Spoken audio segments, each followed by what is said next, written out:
Hello, everybody. This is the Spectrum, and this is our first episode of Pub Chat, new podcast me and Bit and Neighbour putting together. It's actually been requested. Funnily enough, it was actually requested by a couple of subscribers. So, yeah, Wow, people actually want to hear more of me. That's fucking ridiculous. pretty much, yeah. So, Like, I wake up and don't even want to hear more of me. I just shut up for the rest of the day. apart from when we're on Xbox, and you go fucking camper, fucking sitting in the building with his fucking. That's generally what you tend That's to do. just because I want to get along with Brig. Yeah, that's true. That's true. So, speaking of campers, I was gonna talk. I thought we could start off talking about Modern Warfare 3. Shit! Yeah. Next. Well, do you know what? I think the main reason it's so bad is just because Infinity Ward go, good players? What good players? I thought only shit players play that game. No, but like, even now, like one thing that's been getting brought up for like in my Twitter feed quite a lot recently. Well, not quite a lot, but it's the fact that 402 himself doesn't even play the game. Yeah, I mean, I didn't think If you go on his COD Elite stats and see like his most recent games, I think the last game he played of Modern Warfare 3 was in November. That's and even that was probably before the game came out. But like, I don't know. Have you heard about all the MLG stuff? How it's getting dropped from the MLG circuit because they're not fixing the stuff with the LAN connection. Well, I don't really pay much attention to MLG in the first place, but I don't pay too much attention, but basically what's been happening is on LAN you can't do certain things that you can do in the actual game. So like you can't have your own custom classes, which you can obviously see where that has a downfall. And then you can't set up an in-game timer. So instead of it being like they wait for everyone to join the game and then start it, it's more like a public thing where, you know, the host joins and then the rest of them have to get on, and you can't organise it that way. And they've been tweeting at 402 saying, you know, can we have this changed? And he's just like, no, can't be bothered. We're going to add 20 new prestiges or whatever it is to the game. Right? Have you seen those new emblems? They are so bad. It's a fucking golden skull, which is basically just another emblem in the game that's been poorly, like, rezzed onto the game itself, and then it's just got the number 1 on top of it, or like a Roman numeral or something. Are you fucking kidding me? That's what you're spending your time doing? I don't even... Who wants to go to 20th? Who has that little of a life to go to 20th prestige with 80 levels in each one? Don't get it. the one thing that I really don't get was the fact that basically they did it because people like the process of leveling up. Yeah. Wasn't there, like, if you get to 10th prestige, you could use a prestige token to reset your stats? No, that's just things like KD. Yeah, but you'd still get set to level 1, first prestige, so you can level up all over again. I thought it was just you get set back to 0 KD and stuff so that you can... No, every single thing gets reset. So I'm wondering what was the point. I don't know. Maybe it's for people who don't want to have to spend the prestige token. I honestly, to be honest, I think the main reason they did it was because this seems to be at the same time in Gears of War 3. I know you don't play it anymore because of the sword off, but like they added in with one of the DLCs, like they just came. Well, it's not a brand new idea. Obviously, they came up with the re-up system, which is essentially prestiging, and they just did it on the fly. Like they just added it into the game. It was never meant to be, and so I honestly think that they've added that in for like in the response to it because. Why not? It just seems a bit like, dude, seriously, 10 prestiges already, and they're 80 levels. It's just like, you don't even need to prestige. You can get all your custom classes and gold guns without even prestiging, so what's the point? Also, it's a bit of a card first, because this has never happened before. It's true. I just think that, like, if you're going to add that in, at least add it in by, like, March to make it feel like the game's been going on, not February or January, wherever they added it in. Do you reckon they did it for the fact of people using the prestige token glitch so they could level up quicker? Maybe. But then you can't do that anymore. They swatted that out by Yeah, but a lot of people But like, how long it took them to fix it, a lot of people could have got to 10th by then. If That's like they true. just completely sweated all over the game. That's true. I mean, you didn't. You just used it all on weapon XP. Yeah, pretty much. I used the Prestige Token Glitch, and I used it Yeah, we both did. pretty much just to level up the shotguns when they were a shit. Now they're Yeah. now Somewhat they're decent. slightly shit. Yeah.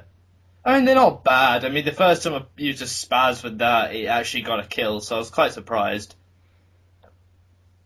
I still miss my 12 pellets firing out my gun with extended mags. Yeah. You could always go and play Modern Warfare 2, but then shit explodes at your feet constantly. And I tried playing COD 4, that game's pretty much dead. Yeah. I haven't touched World at War since a session I tried to play with a friend where every game we ran into, there was one dude who was invincible. Yeah. Modern Warfare 2, it's a complete two-pest. Black Ops, the game's just slow as all shit, and It is pretty slow. Modern Warfare 3 is just fucking awful. Yeah.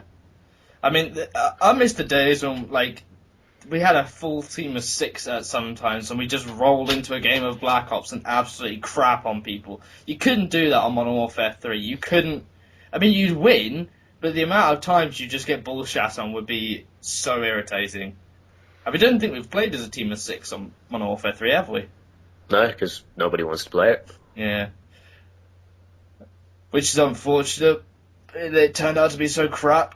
It just shows you how good Infinity Ward are at hyping their games. It's not really so much that, it's just the fact that pretty much now, I think at this stage, like, a Call of Duty game could do whatever it wants. We're still going to buy it. Yeah.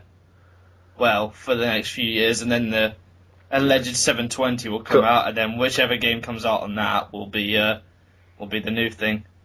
Call of Duty is essentially a TV license. You may not watch a lot of TV, but you still have one. Yeah, fair enough. I get you. But other than that, Gotham City Imposters has dropped. Well, it dropped a while ago now, but, I mean, still. The free DLC that's come out that's fixed a lot of the problems, that's out now, though. So Really? I didn't realise it came out already. Came out today. Oh, sweet. I'm going to have to get that on my birthday, which isn't too long from now. But I can't remember off the life of me, like, the bullet points of everything that it fixed, but one of the key things that I'm really happy about is it's allowed. Because a lot of people, like, going back to Call of Duty for a second, a lot of people have always complained about the fact that people drop into games, like, late, so that means you can get a free loss.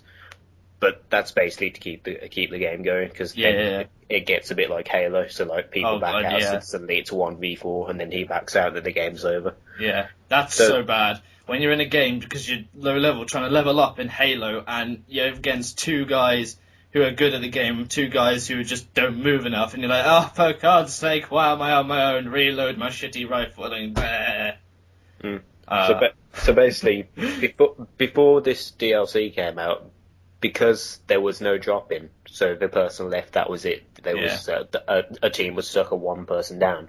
Yeah. So essentially, every time you got into a game, even though the game's meant to be 6v6, every game would be 5v5. Yeah. And then always one dude would just back out. So then the teams would be stacked. Yeah. But now with this DLC, they've introduced a drop-in. So now games should hopefully maintain a 6v6. We'll see how it goes. I mean, for a 1,200 point game, it's looking pretty good for what it is. I think it's free to play on Steam. Yeah, I don't even think it's on Steam. Let me have it on Steam. I know I was going to say, don't hold me to that, but I think the game might be free to play still on PC. Apparently it's still free to play on PC. I haven't oh! No, it's not. On Steam, it's same price. It's 12 quid. I've just bought it up now, which is interesting. But, that's kind of weird then, because... Yeah. I suppose, like... Because in the game, you unlock things that allow you to unlock different guns as you go through the game. Yeah. But you can also choose to pay for those things with Microsoft points, so I'm assuming the game also has microtransactions, which normally is the trademark of a free-to-play game. Of a free-to-play game to help like against Team Fortress 2. Yeah. Maybe. I don't know. I don't really want to get it because if the matchmaking is still a bit dodgy on PC, then I won't be able to connect to it at all, and I really don't want to have to buy a multiplayer-only game that I can't play for like half the year. So I'd rather just wait for Easter, have 3 weeks of Gotham City. Fair enough. Yeah. So we were just talking about this a minute ago, weren't we? About view kick, because there's no view kick on the game, and I quite like that because it means there's less of this. I've got shots on you first, but because you've got to fire a faster weapon, I die because of it. Like that's one of the main things I hate about shooters nowadays. It's like that the whole view kick thing is to me is so unrealistic. If you in real life you got shot, you wouldn't just flinch. You'd probably fall to your knees, but you would kind of flinch. Let's be honest. Well, you'd flinch, but it would be to the point where you wouldn't be shooting your gun anymore. I mean, I don't know. I just think it's a bit violent in games nowadays, which is why I like things like Focus, like and Hardened Pro and Black Ops. But yeah, it hasn't got any. That's pretty cool. Well, I'm arguing for the fact that in Call of Duty, yes, view kick is annoying and I complain about it a lot, but it is necessary for the fact that you die so quickly. In a game like Gotham City Imposters, there's a health bar, you know. Yeah. It takes a good couple of shots to take someone down. And that's so I think so for instance, if view kick was in the game, everybody would run around as the heavy class. Yeah, that's true. Because then you'd have the most health, and so then view kick wouldn't sort of matter. I mean, I just want to play as the heavy character so that, you know, I can do a 180, just turn around and mow whoever's behind me down. The only time that wouldn't work is if it's another heavy character, because you wouldn't die fast enough. From what I've seen, that happens. Just drop shots in their face. Yeah, because the heavy characters, because they're bigger, their heads are also bigger, so it's easier to aim for the heads. And like traditionally in games like that, headshots do double damage, it's a lot easier to take down. Yeah. Although there is a fun fact in the game, which I kind of like the perks, that makes you not immune to headshots, but they just do the same amount of damage as body shots. Cool. That's pretty cool. I like what they're doing with the game. It's very although apparently there's one that's like Assassin. Have you come across that much in the game yet? I don't really notice, because the problem is like realistically the radar's helpful, but it's not really key to the game, because there's no kind of UAVs or anything, so there's not constantly flying. The only way you can get something like a UAV is a rampage called Eagle Eye, right? Which is essentially a blackbird. Okay, how many kills do you have to go on to get a rampage? Well, here's the thing: like the game doesn't give you rampages based on kills; it gives you them based on points. So if you stay alive and capture like so many fumigation points to reach 1,400 points, you get the rampage. Okay. But then you've also got psych profiles, which help you along leveling up based on what you're good at. So, for instance, I've got a psych profile. I can't remember what it's called, but basically, I get a times bonus on my points if I come first, second, or third in a game. Huh. That's cool. I mean, for me, I think the character I've seen that I like the most is the heavy character with that. It's like a big, like, I don't know what it is. Like the LMG, the big round LMG. And I think it's an LMG anyway. And he just, like, get the grappling hook and be that guy who's just constantly shooting across to the different domination points to defend them. That would be, well, fumigation points. That would be who I'd play as. My character of choice in the game is a Nimble, which is, if you don't know, it's the character that's between like the normal default character and the speedy character. Right. So that way, then I've got a bit of speed, so I can get around the map, but I won't die instantly to shots. Yeah. I've seen the speedy character. He just like takes one bullet and dies, but then he can move fucking fast. It's kind of weird how the game's like come about on console now, because like. So there are a lot of people who use a variety of different weapons, which is great. Like it's a huge fucking change to most first-person shooters I play. So, but it's kind of weird because people are using all different weapons, but they've all kind of come to the conclusion that like a particular setup for the weapon is best. So, for instance, if you run into a game where people are using shotguns as primary, you can guarantee that one, they're as the burly character, which is the one between normal and tough. Yeah. 2, they're wearing body armor, and 3 they're on roller skates. Right. How would you set up your class to counter that then? Okay, so it would probably be a gatekeeper, which is like it's probably the best SMG in the game. I've seen it. In the beta, it was the best gun in the game, but they kind of toned it down, which is good. But it's still a decent weapon. I'd have that with armor-piercing rounds or penetrator rounds to get through the body armor. And then I would rock, I'd probably rock Horse Healthy because they're getting up close to you with a shotgun, so you need that extra bit of health. Yeah. And probably Marksman, which does 2 points more damage per shot. Cool. See, what I like about it is there's so much to customize in that game that you can, one of the things that's been said about Call of Duty, if you don't like a certain style of play, you make a class to counter it. But how do you counter Blind Eye, Assassin, Dead Silence, lag compensation, support streaks? Apart from also running those things and just hoping that you don't get bullshitted by lag compensation, there's not much you can do. The only thing you can do is run Specialist as well to get rid of, to say, Blind Eye, Assassin, and Pointless. Here's the thing, because in Call of Duty, most people now are running the exact same perks. Yeah. So at this stage now, we might as well go back to COD 2. Yeah, it's all Blind Eye, dude. It's like, I'm not even playing it, and I'm seeing in videos people playing Search and Destroy with Blind Eye on just because it's the perk that they use on every single class, and they're just using a certain weapon. I'm like, yeah, it's just ridiculous. But in Gotham City, you can set up your classes really specifically to counter certain things. Well, right now that's the case. I mean, who knows? Somebody might find something that completely breaks the game, and then suddenly we're all complaining. But yeah, as for right now, because people are using a variety of different weapons, which is actually even more of a really good. I don't know whether these people are like actively just using Microsoft points to buy the weapons, because it takes a lot in order to get an unlock key for a weapon. Yeah, and then to buy something that you've got no idea what it does. Yeah. Like, for instance, when I got the beta, the first weapon I brought was the freeze ray. Is that the one that freezes them instantly? Yeah. Doesn't do any damage? Yeah, it freezes them, and then they stay there, and they can fall out.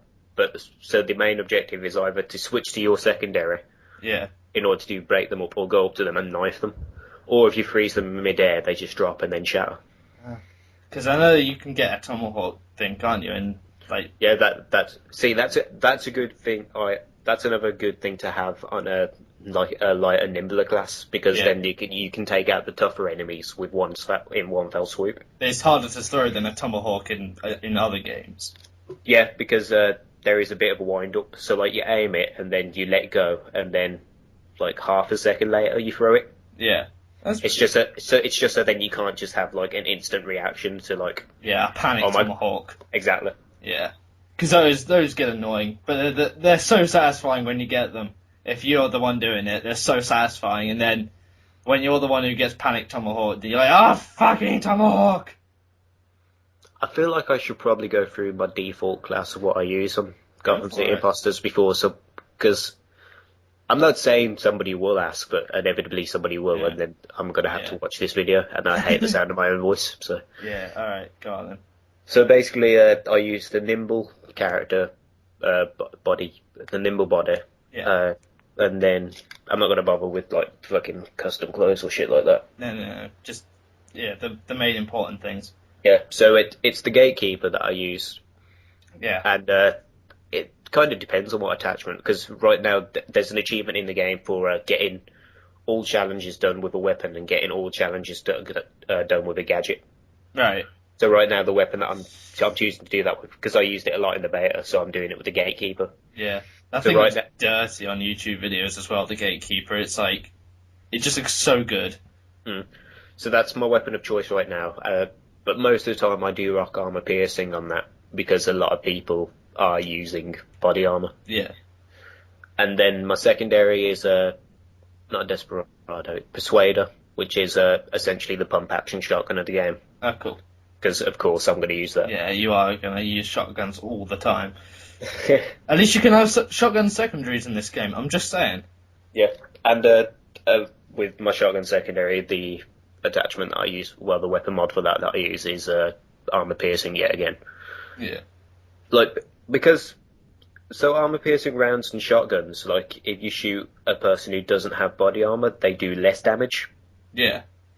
But because it's a shotgun, you got all that buckshot and the spray, so it still does a decent amount of damage, so it doesn't really matter. Plus the fact that I use it as a secondary anyway. So it's normally when I run out of ammo, I switch to that to finish off the kill. Ooh. That's how a shotgun should be used, but... Well, look, you can use it as a primary in this game as well. Yeah, Ideally, you're going to be running with... Like, if you're going to use it as a primary, you're going to be running with Fun Fact Marksman and... whatever attachment you feel like. Would you say Marksman is like the stopping power perk? Essentially, yeah, but it's not so much of like it reduces like a 3-shot kill to a 2-shot kill. Right. It's just so take the Gatekeeper for example. Within range of the gun, each shot does 30 damage to the chest. Right. With Marksman equipped, each shot does 32 damage to the chest.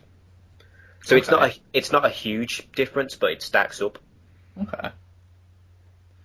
Yeah, so it's just easier to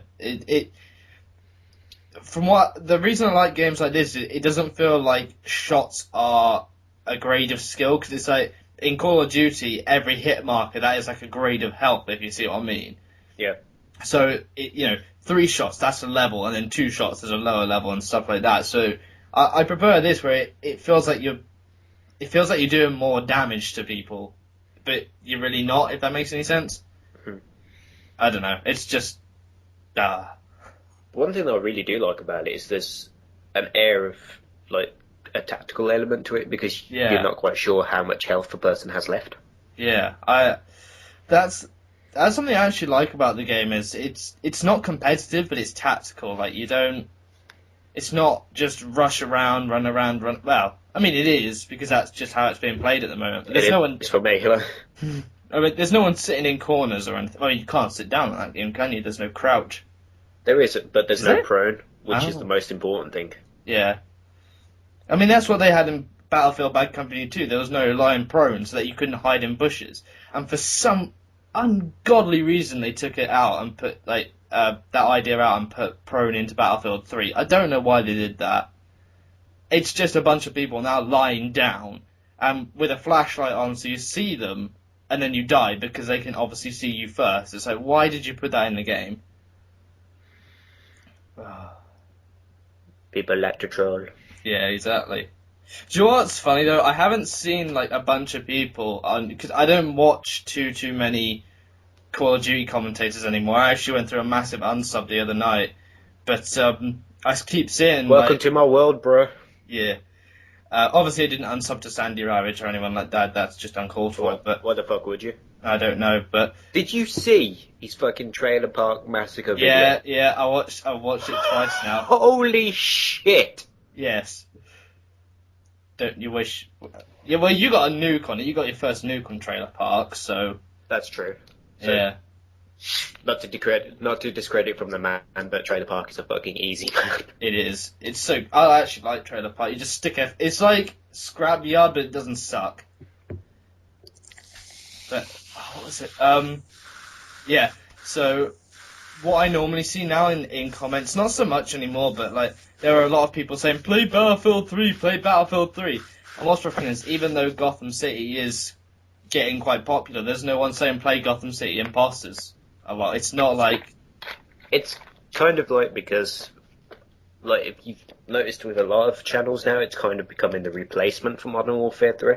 Yeah. So, it's kind of like when you go into a channel and you don't really see comments saying play COD, because everybody's already playing COD. I've seen a couple of comments on live stream saying Modern Warfare 3, play it, and I'm like, why the fuck would you want to watch someone play Modern Warfare 3? So that you don't have to play it yourself, I guess, but... I mean, it depends. Like, from like watching streams, like for instance from Incredible Orb, that's basically got the idea into my head that I need to get the PC version for Modern Warfare 3 because it looks a lot better. Yeah, but I just don't want to play that game anymore. I don't. The only reason I got Call of Duty is because I got into it when Modern Warfare 2 came out and everyone was massively hyped up in the game.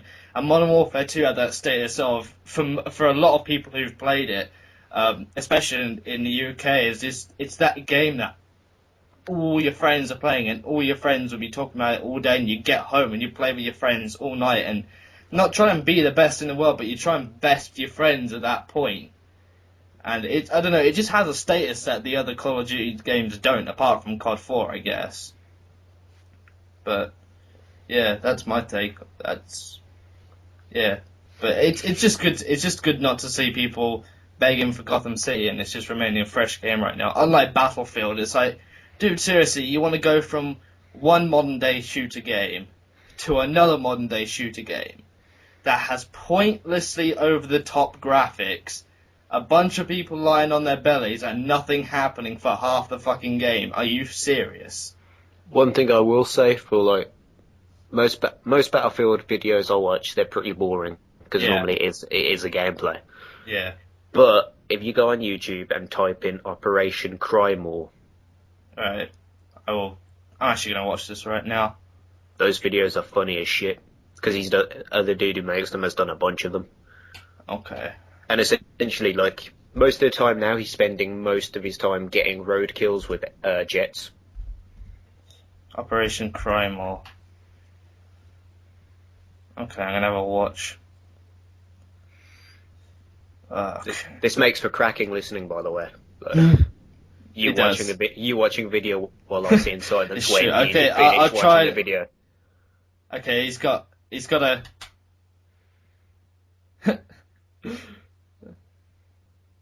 Okay, he's just shooting his Magnum off.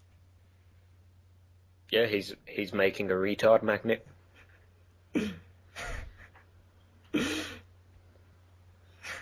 What?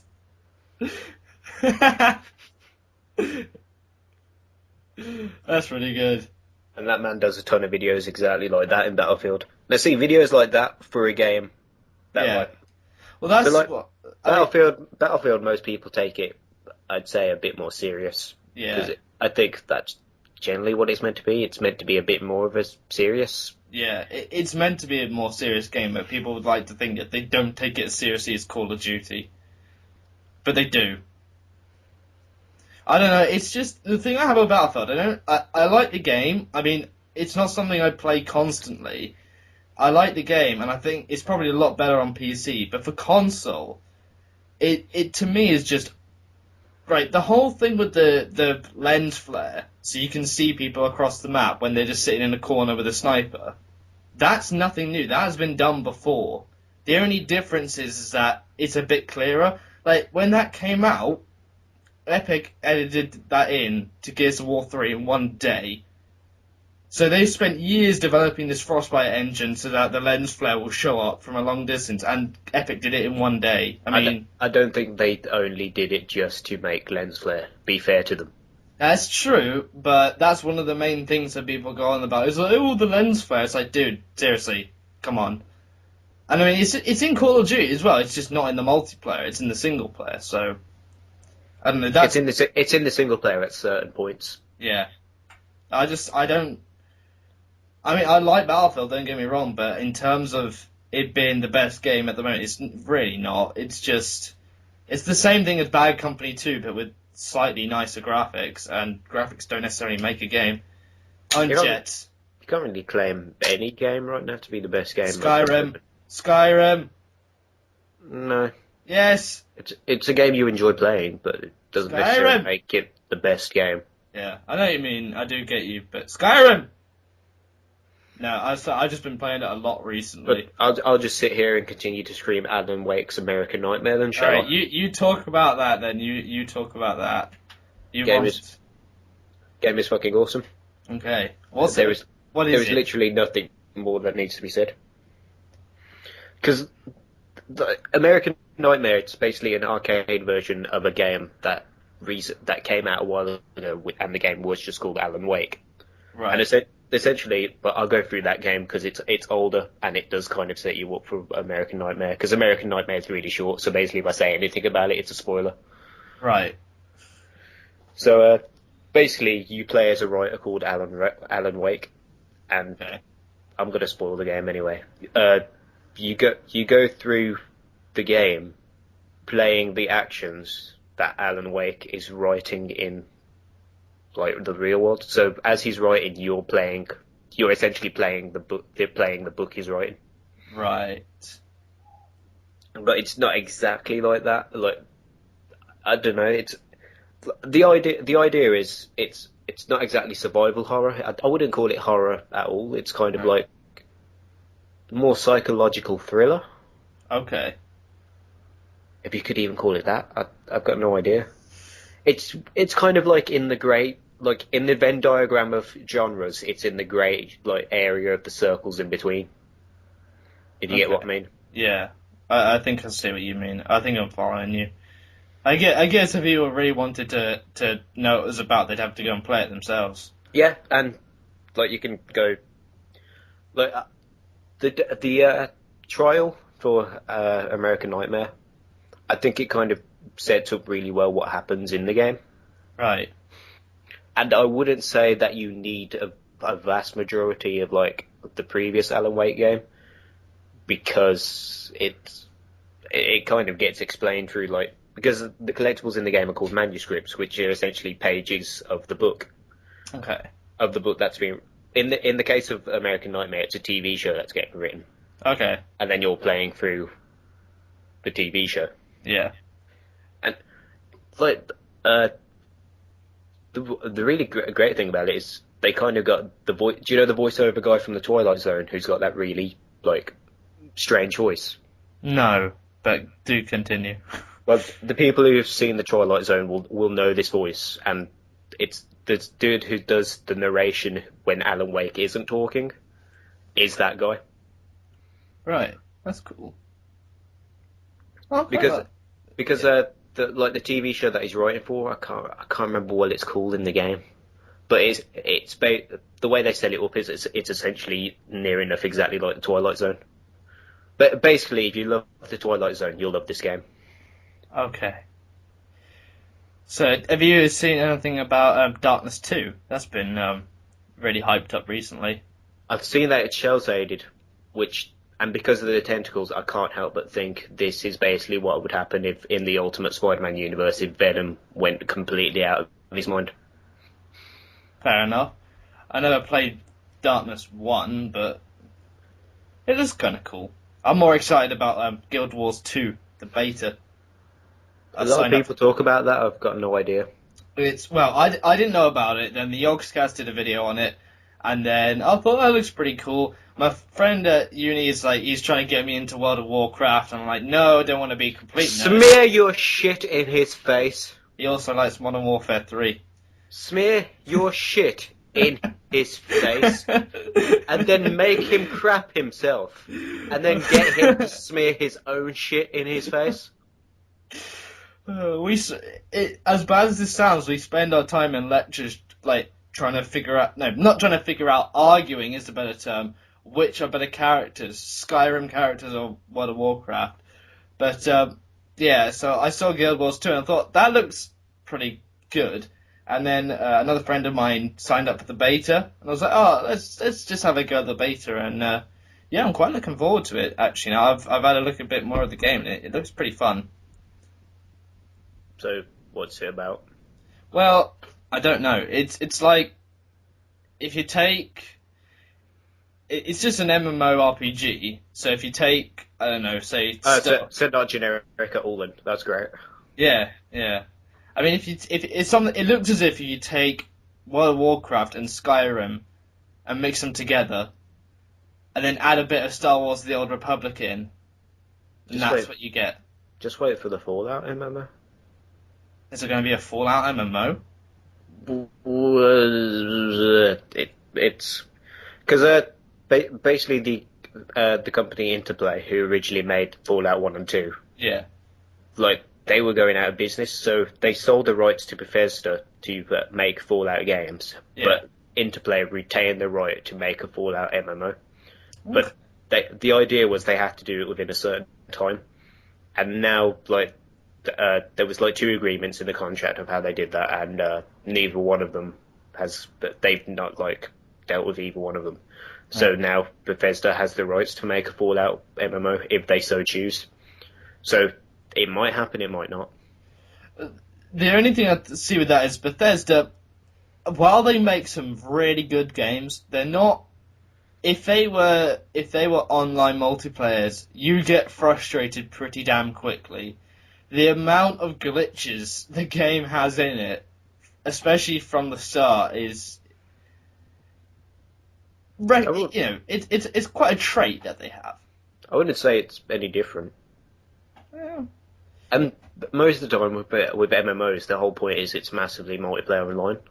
Yeah. So you're going to have a community who's going to want the game to survive. That's true. While most people are like the console side, like if they discover a glitch, they won't tell anybody because they want that glitch to stay open as long as possible to take advantage of it. Well, it depends what kind of glitch it is. If it was one of those map glitches, if it was like a map glitch, then I could see a lot of people getting frustrated with it. So on the flip side, there'd be a lot of people complaining about it. Yeah, but the whole point of an MMO, because like you wouldn't be able to PvP unless you entered a place in order to strictly do it. So yeah, if people were glitching under the map, it would only be to their own disadvantage, and that's it. Right. I think I get you. I've never played an MMO before, so I wouldn't know. Neither have I, to be honest. I mean, to be fair, I only started online gaming about 2 years ago now, and Modern Warfare 2 came out.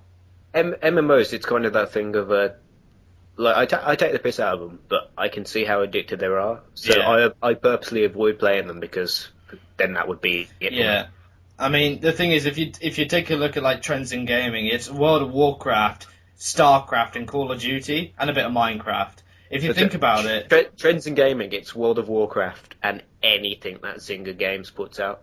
Yeah, basically, I mean that's the Facebook games. That's it. Yeah, that's the only trends that exist.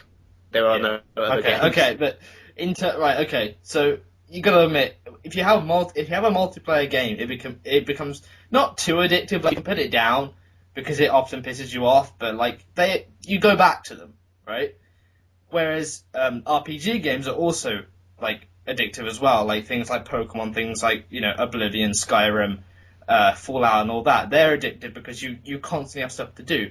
World of Warcraft and all the other MMOs, they're just like a fusion of multiplayer, online, and RPGs. That's exactly what they are, which means huge addictive ball of addiction is what it is. Plus, those aren't really designed to be that frustrating. I mean, like, you take I know a bit about World of Warcraft because I have friends who play them and they tell me about it. So, like, there's certain instances which are kind of like missions or quests in the game that basically require you to go down a cave where there's a strong monster. If you beat it, you get something good. Yeah, I think they're called raids, aren't they? Raids or something like that, yeah. Yeah. Yeah. So, I don't know, I think instances was probably Old Republic. I'm probably getting a lot of people yelling at me right now. Yeah, but there's like hardcore players of like World of Warcraft who are just face palming this while trying to mouse and keyboard. There's somehow growing a third hand to play the game and listen to this podcast at the same time. Yeah, I slap them with my dick. How you like that? Well, we say that there are people. We hope people listening. Nah, no one's listening. I told them not to. Yay, son of a bitch. Why would you do such a thing? Because people hate me. This is true. I keep picking up the wrong can of Kronenberg. There's a wrong type of Kronenberg? Well, it's the empty can. I've heard it's pretty strong. It's pretty, like... I'm going to even just stop. Yeah, you're going to stop that sentence. Yeah. I can't even remember what I was trying to say. You say it's a strong alcoholic beverage. Is that what you're trying to say? No, I was going to say it's pretty hard to drink from an empty can. How the fuck did I forget that? Oh my god. How did I not even think of that? That's pretty bad. Oh dear. Like, how can I have such strong opinions about like video games and all that shit and then not remember how to speak. Because you don't need to speak if you're on a video game. Well, I mean, you do if you communicate with teammates and stuff, but... Well, on PC I don't need to speak full stop, I can just type lol. Yeah, that's true. That's basically the forefront of communication. I did see. I like some of the things that pop up in PC chat. I've been in Team Fortress 2 a couple of times, and I've seen some hilarious things pop up. Like someone said on one of the games I was playing, like, "Oh, this is a shit lobby. There's no bots in it," and everyone else was just replying after like, "Lol what, lol what, lol what, lol what." And then there was another guy who, after we lost a round, I can't remember why, but we lost a round at King of the Hill. And he just typed in the chat, "I hate you all," and fucked off. It's like, who gets that stressed out about Team Fortress 2? If I was there, I would have just changed my name to Bot 1. I'm not sure if they're called Bot 1 and Bot 2 in Team Fortress. I have Counter-Strike Source. Yeah, because I'd have to get the name perfect for the joke to work. Yeah. I mean, if you went in Counter-Strike Source, you could just change your name to John, and then that would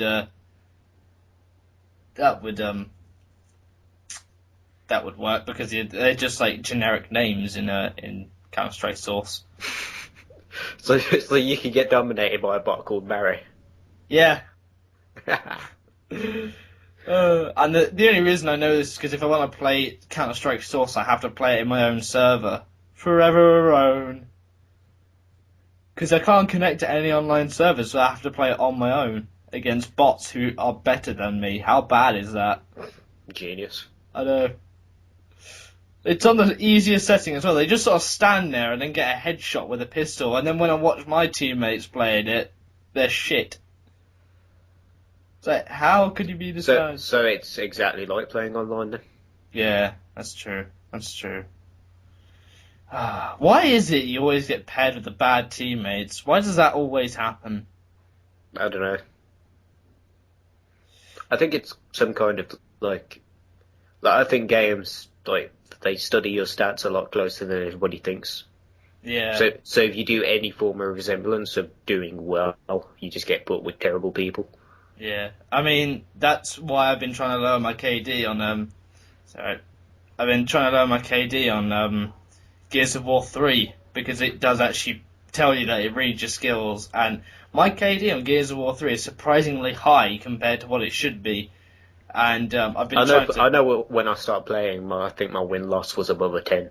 Yeah, it's because as a new player you go into casual, and because in casual they're only really, really shit people who don't have a fucking clue what they're doing, or a bunch of bots who also don't have a clue what they're doing, and you get a high KD, then if you're in the UK, there's not many people playing ranked for reasons unknown, because obviously they like keeping their KD, and then you have to play quick match to find anyone, meaning your stats don't get affected at the end of the game. So you have to play ranked, and then you just get a bunch of people sitting up in the top of what's the map called? Thrashball with the Retro Lancer and Sword off, and then the game is horrible to play. Sounds fun. Yeah. I mean, Epic are trying to find ways of, like, solving it without just making the Retro Lancer useless, but, what you just said with Thrashball, that sounds more of a problem with the map than the weapons. Well, the thing with Thrashball is that, it's like, okay, so in the middle, it's like a football field, so you got a massive bit of green in the middle. It can change, so people can drop the scoreboard onto it, but that's I remember crushing and getting a double kill with that. Yeah. That's quite funny. And then you've got the lower bit, which is where some of the nades are. That's not too big a deal. But the thing with the concession stands, it's not bad if like one guy's up there, because it's really, really easy to push and like force them out. It's when the entire team goes up there, and even then, the only problem with that is the stopping power all the rifles have is it just slows you down to an absolute standstill. And that's the problem with any elevated map, is that people just shoot down onto it. Like I was playing a couple of weeks ago on Gears of War, and there's a map called Underpass, which when it was in King of the Hill, it was just awful because there'd just be one team, even not even just one team, one guy who could sit up at the top and basically spawn camp. It was a horrid map, and they've taken it out of rotation, thank God. But I did it once, and I was getting the beastly score. I was like, this is too good. So, like, do you know how some games now they've got like the heat map overlay of where the most action happens in one game on a map? Yeah. Do you think a game would be better if like on how it normally shows up on the heat maps of like there's generally like 3 spots of where the most kills happen? Do you reckon the game would be better if it stayed like that, or if the heat map would appear so like basically the entire map was red? So essentially, a lot of action happened everywhere. It depends because I mean you do want those air. Well, what kind of game are we talking about? Something like Gears of War, Call of Duty, Battlefield. I'm talking pretty much every game because the way games are right now, essentially like there's heat spots and I imagine it's not actually due to enemy location where it picks where you spawn. Like I know that's definitely not the case in Gears of War. You just spawn in 2 spots on any map, which I actually prefer. But go on. But like, so say for instance, let's just because it's the most accessible. Let's use Call of Duty as an example. Yeah. Say a map like let's pick Jungle from Blocks. Yeah. Most of the action on any of those maps always happened basically where the 3 domination flags are. Yeah. Now, would the game be better if, say, for instance, action happened all over the map? So, like, there was gunfires going off in like the village part or the little hut with the bridge over B, or but everywhere, as opposed to just those 3 dots. The B hut is a spawn point as well, so there are quite often a few gunfires. I think the bit on that map where no one fights is the bit behind A, the swamp area. Like, no one goes there at all. That's where you go to throw your care packages. I get what you mean, though. Like, the thing about that is, that's, if you think about it, that's what Infinity Ward tried to do with the whole spawn system for Modern Warfare 3. No, that was just spawning people closer. That doesn't exactly solve the problem of, like, because if somebody's capping A and they just got killed, so then they spawn right next to their dude, suddenly, like, it's not action happening everywhere. It's action happening specifically next to A because everybody's spawning right next to each other. I guess. Well, it would be nice. It would, but I think just the way that games work, there's just a center of action because. I know it's like virtually impossible because literally I think the only way, like, I got it like how Left 4 Dead multiplayer works. I've never played Left 4 Dead multiplayer, so you have to explain it. Well, basically, in Left 4 Dead, obviously you play. There's 4 survivors, but in the versus mode, like an enemy team of 4 got to play as the special infected as well. Right. But because like there was that. The whole selling point of the game was, the AI director. It adjusts to like how well you're doing, so then it sends more zombies at you. In the multiplayer, that doesn't really work because the AI director only spawns like normal like undead zombies. Yeah. So basically, when you're spawning as a special infected, you're kind of like this ghostly envision of yourself. Okay. And that. You choose wherever you can choose wherever you spawn, so long as it's out of the sight of the survivors. Okay. So there's always action going on, but it's not so much of like you're spawning right in front of people, because like normally what will happen is people will spawn a bit in front of them, out of sight in order to ambush. Right. So there's always something going on. So maybe some kind of spawn system, like I know, like say for instance, Call of Duty again, big team battle. Yeah. Like ground war.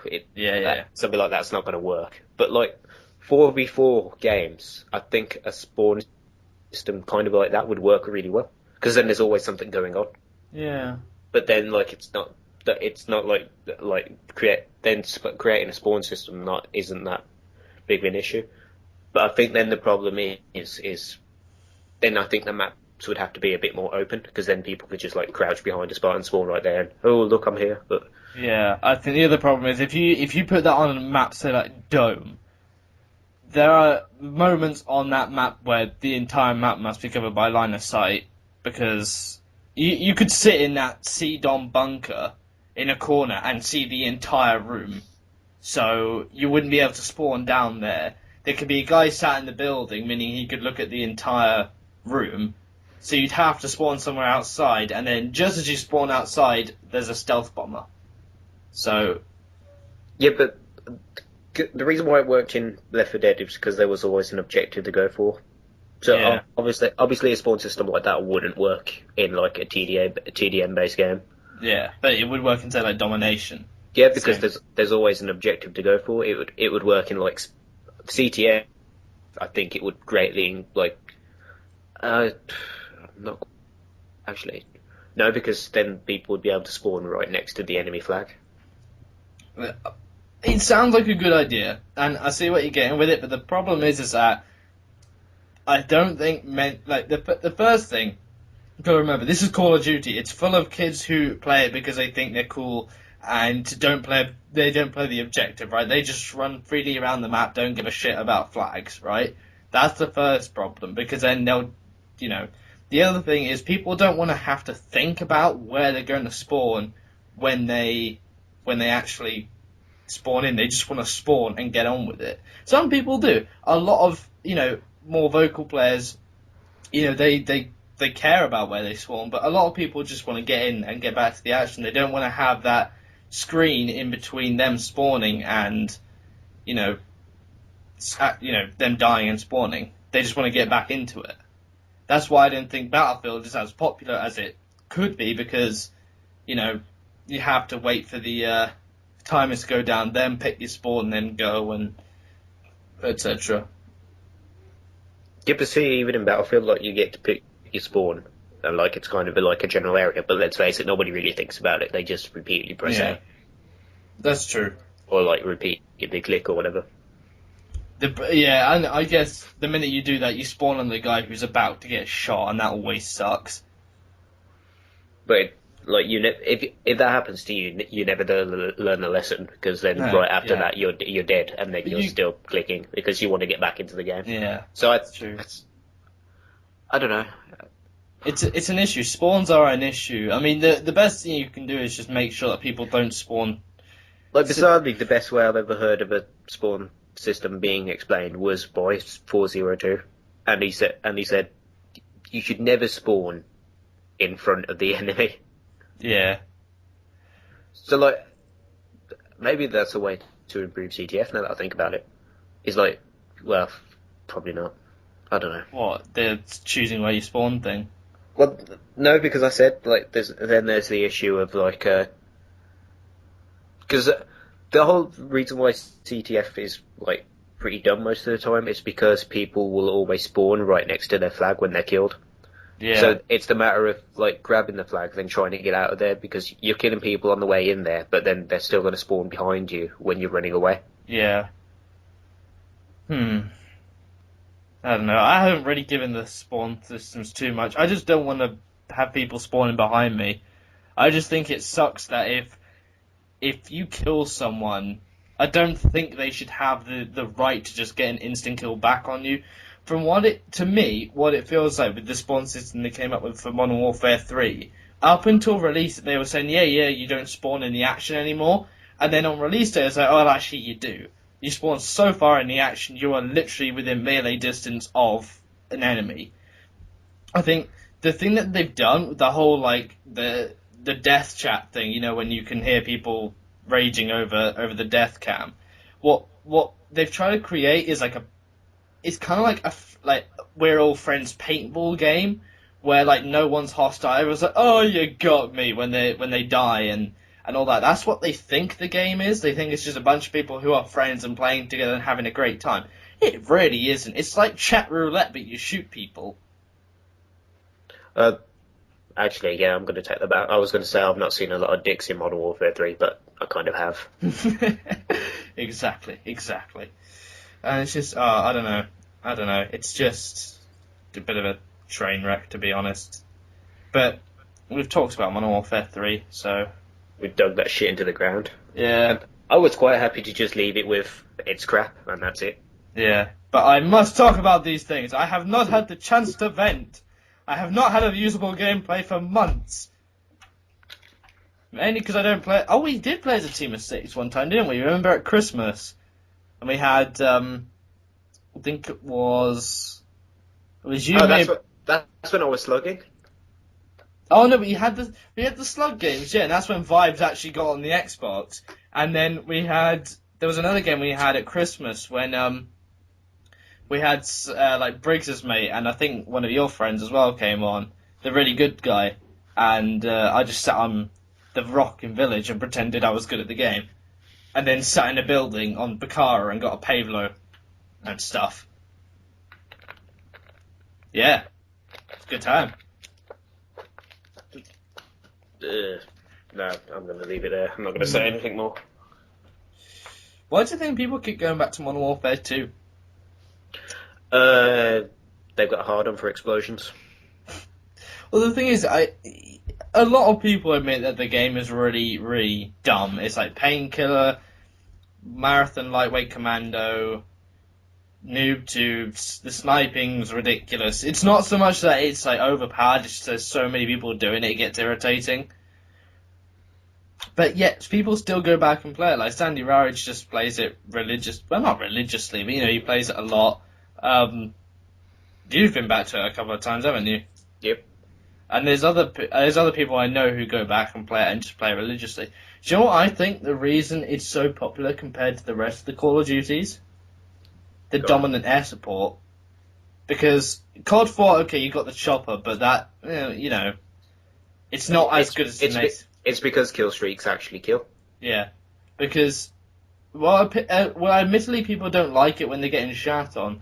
They'd rather have the ability to crap on other people without trying than have to deal with, getting a kill streak that isn't effective.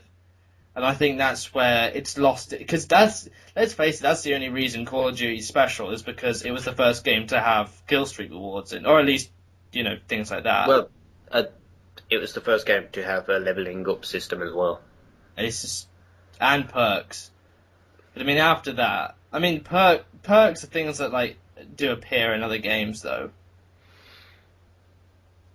So I just think it's not only is it's lost one of the reasons it was so popular, and then it's also fallen behind. Every other game out there has a much higher standard on presentation now. Gotham City Imposters, for example, has, when you're playing Fumigation, you've got the numbers of the capture points I've seen, and it shows you how far they are to being capped. Call of Duty, you just have to guess how far along the flag's being capped. There's no bar telling you, so you can't... You could argue that's meant to implement some form of sense of urgency. So, when you see a flag when you see a flag that you have capped flashing, the idea is to get over there as quickly as possible. I guess. But I'd still rather have the bar telling me how much of the flag is left. Because although it makes you a bit more urgent, it doesn't tell you how many people are on that flag. So you rush over there thinking, I'll just get this guy off B. Turns out 5 of the 6 enemy team are over there. It's like, oh, fuck. It's like, if I'd known that there were that many people on there, I could have chucked a grenade over and maybe got a 5-man feed with the grenade, but, it doesn't tell you that. Even in Battlefield, it's got the whole heads-up display. You can see, which bomb site's been planted for Rush or which sites are being capped for Conquest. And in Gears of War for King of the Hill, you've got the symbols at the top which tell you how far up and down the hill's being capped. So I just think, it's fallen behind again. It was really far ahead of its time. Now it's fallen back. It's time for something else to come and take the pedestal. It just won't come around for a couple of years yet. Plus, you take some of the game types that Call of Duty,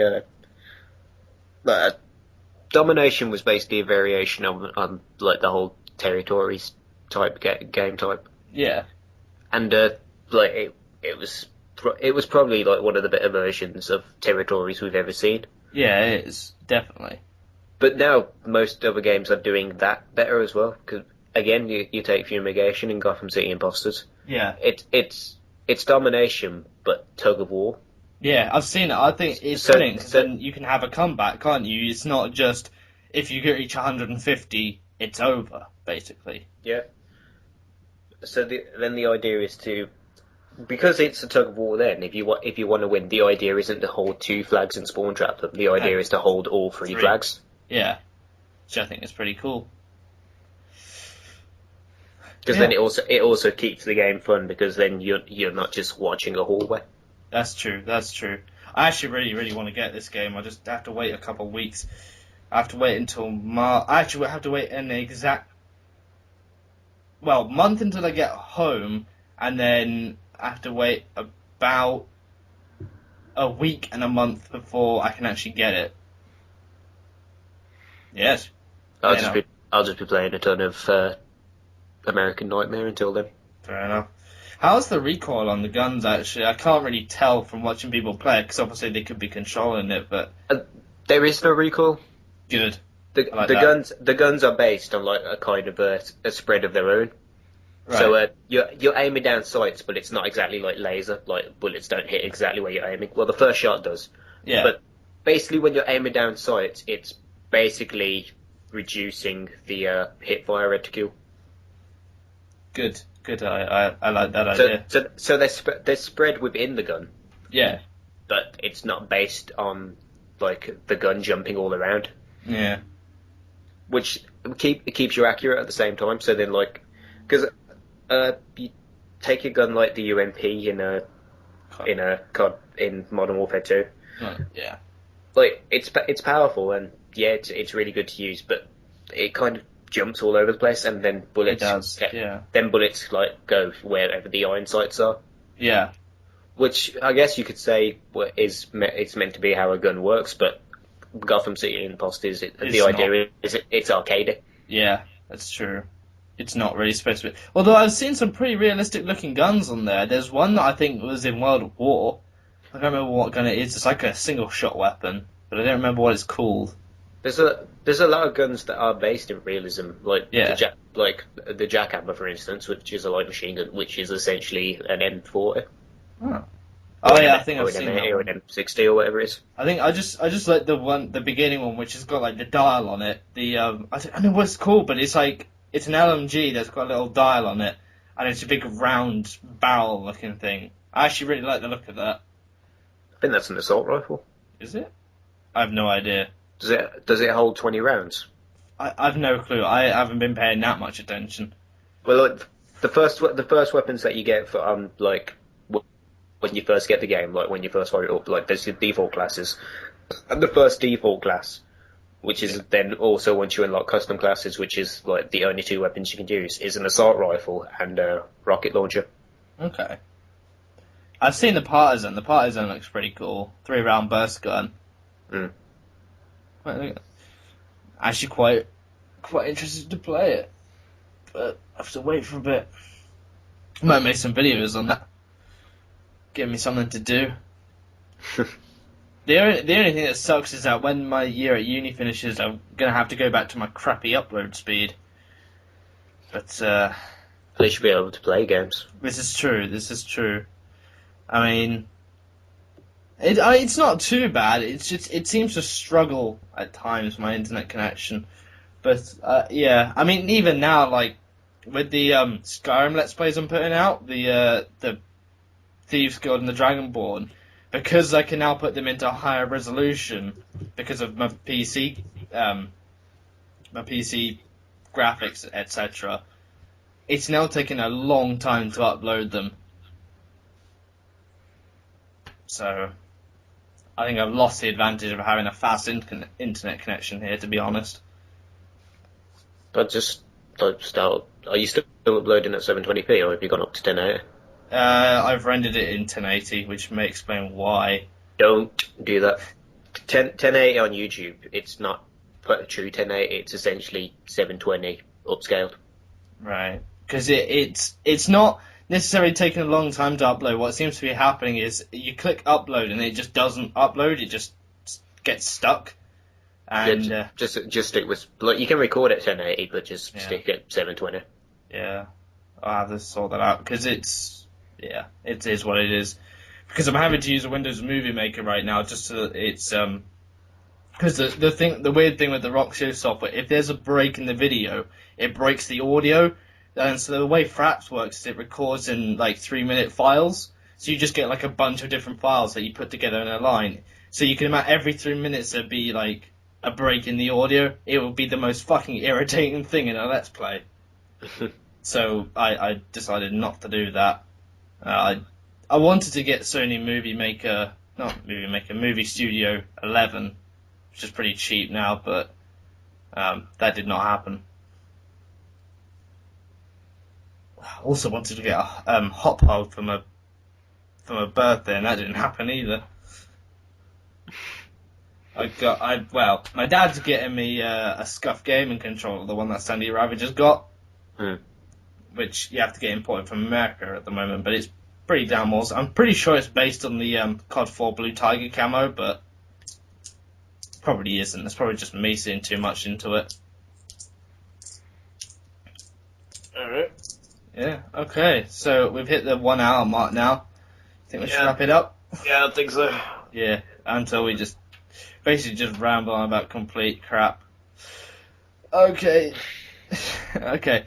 So guys, that was the first ever episode of the what's it called? Pub Chat podcast. I was about to say pubcast, and I was like, that makes no sense. Alright. Pubcasts could work. It might do. We've coined the phrase in 5 years' time, everybody will be calling it a pubcast. Yes, okay. And podcasts will no longer exist. No, it will just be chats in pubs that are recorded. Exactly. There'll no longer be iPads. It will just be like points that you plug earphones into and then listen. That's an awesome idea. I like that. Okay, but anyway, getting back to the point, is the first episode of Pub Chat Pubcast. Oh god, this is gonna be it. I can see this trending now. Anyway, that's it, and hope you enjoyed. I'm just gonna start sounding like a Charlie Brown teacher. Wah, wah, wah, wah. Wah, wah, wah, wah.